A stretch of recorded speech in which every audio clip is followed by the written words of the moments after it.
Hello, I'm Adam White, licensed acupuncturist. Today from healthcmi.com, acupuncture alleviates depression, benefits neurotransmitters. What's great about this research on the treatment of depression with acupuncture and herbal medicine from Shaoxing 7th People's Hospital in Zhejiang is that they included both subjective results, so people being evaluated subjectively, but also objective results. So in other words, we found that the serum cytokine and neurotransmitter levels were boosted, so that we know that acupuncture and herbs combined and independently both benefit the mindset from a psychological point of view and the correlated agents, the chemicals in the bloodstream that are related to proper mental health. So acupuncture, and it got very specific, by the way, the specific cytokines and neurotransmitter levels before and after. Now, this was done with acupuncture, very simple acupuncture point prescription, classic points like Yin Tong, Bai Hui, Shi Shen Sung, etc., Shen Ting, which is Do 24, and others. It's all in the research. If you want to see the exact point list that they use, which was a nice choice, visit www.healthcmi.com and click on news and look for the article entitled Acupuncture Alleviates Depression, Benefits Neurotransmitters. So for acupuncturists especially, have at it, take a look, because it gives the exact herbs and point prescriptions and how the treatment was exactly done. And there's something for everyone here because it shows you the monotherapy point of view. So herbs only, acupuncture only, combined herbs and acupuncture, and those type of results. And of course, without herbs and acupuncture. So in the comparison, we found that both acupuncture and herbal medicine were relatively effective, both subjectively and objectively, boosting those neurotransmitter and cytokine levels. But together, there was an additive effect that they functioned better. That's not a big surprise. Keep in mind that traditional Chinese medicine, herbal medicine, and acupuncture, along with Tui-Nam massage, Qigong healing types of work, Tai Chi, many things are governed under the same theoretical principles and constructs.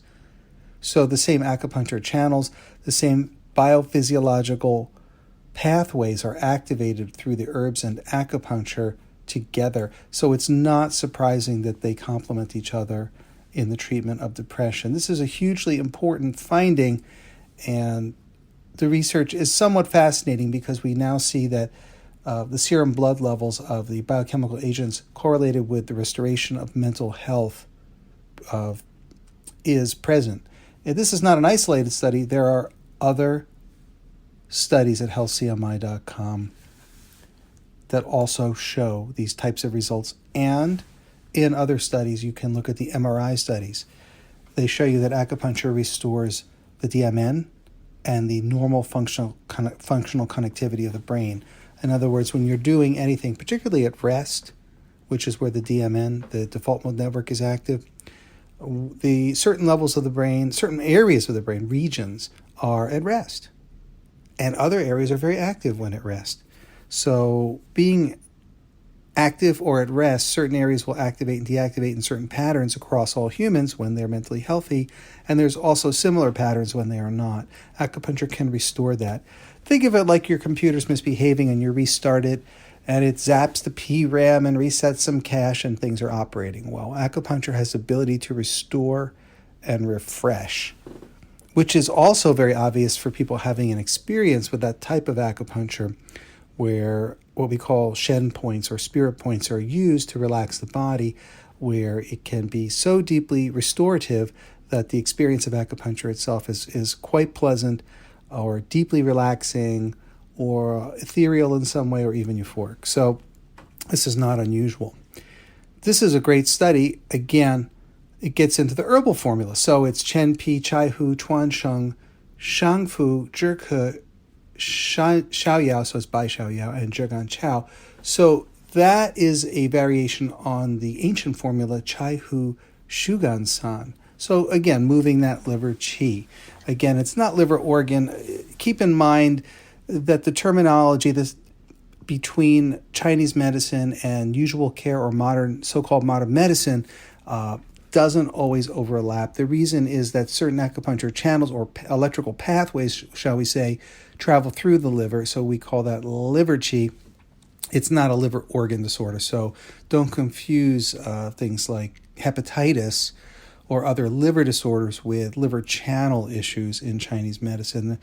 So we're probably better off using terminology for depression instead of using the Zhang Fu designation, the internal organ designation in English, things like liver or heart or pericardium or things like this. We're probably better off saying things like Shaoyang channel, Duiyin channel, Shaoyin channel, because they're a little more accurate because they refer to the channel pathway and not the internal organs themselves, where there can be some confusion.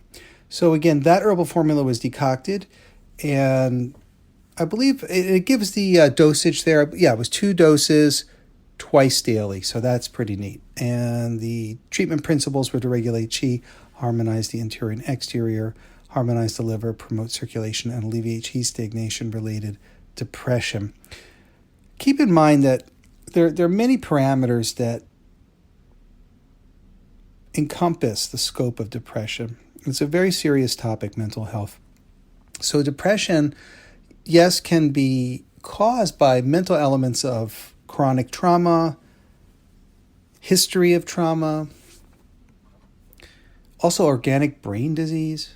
There's many things that affect mental health.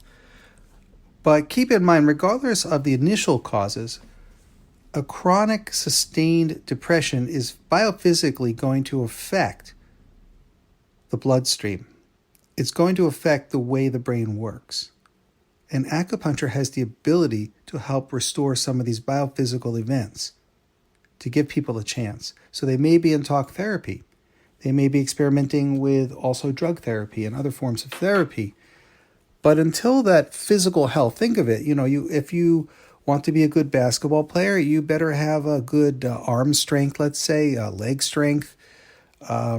Same thing for your brain. It also needs to be strong and healthy. And acupuncture is shown here to benefit the exact chemicals that will help with mental health in the brain. So this is why acupuncture is so important in mental health care. We're doing an online course at healthcmi.com. We do a lot of CEU courses, continuing education courses for acupuncturists and nurses. And we are working right now on one for the treatment of depression. Now, what's interesting about that course is we're going to lay out all the diagnostics in traditional Chinese medicine for the treatment of depression so that the entire scope is covered, and then lay out all the research that we can find in the results so that we can compare the ancient treatments with the modern treatments. And what we find, we break it down to what's called the 7 emotions in Chinese medicine, and then how that interplay works with mental health. And what we find is that the ancient formulas are working in acupuncture.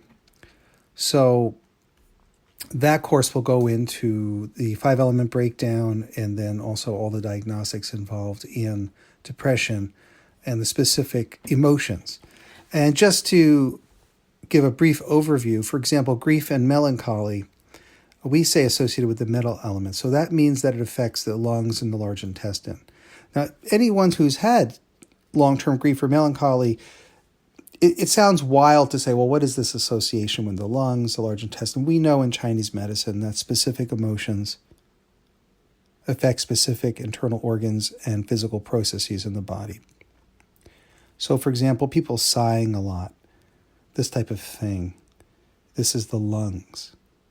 So that chronic grief and melancholy really can actually affect your overall immune system health. Same thing with fear and fright, which affects the kidneys and urination bladder. In fact, sudden fear of fright can cause people to urinate without control.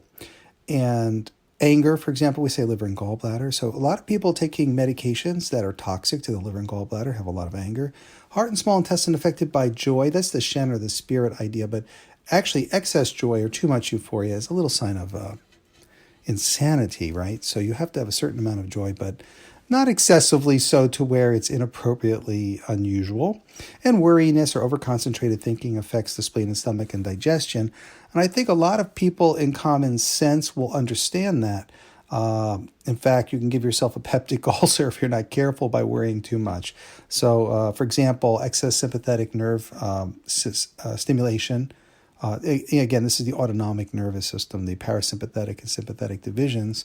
And excess worry or overconcentrated thinking can overstimulate the sympathetic nervous system, keep us in a chronic fight or flight response, promote excess acid secretion in the stomach, for example, cause GERD and other problems like gastrointestinal reflux disease. So worry. And Chinese medicine, it's not only detailed the pathology, but what acupuncture points and herbs match all of that. So that's already been mapped out, which is why Chinese medicine is so effective for these treatments. And that will be in the course. And we also go into all of the known Chinese medicine diagnostics associated with depression and neurosis. So liver qi depression, liver qi and phlegm depression, liver qi and deficiency of blood depression, also deficiency of heart and spleen, liver yang deficiency, heart and liver blood deficiency, and others. And there's also many more for neurosis. I was just listing off depression. Now, why is that important? Because depression is a combination of excess and deficiency. Some things will be in excess at times, and some things will be very weak and deficient. And that goes to the internal constitution of the body and its output, and also how the emotions fluctuate. There's a lot there. So take a look at this research. So visit healthcmi.com, click on news, look for the article published May 8th, 2019, entitled Acupuncture Alleviates Depression, Benefits Neurotransmitters. If you like us, leave a review at Apple about our podcast. We hope you enjoyed this episode and are able to help someone get the care they need. www.healthcmi.com.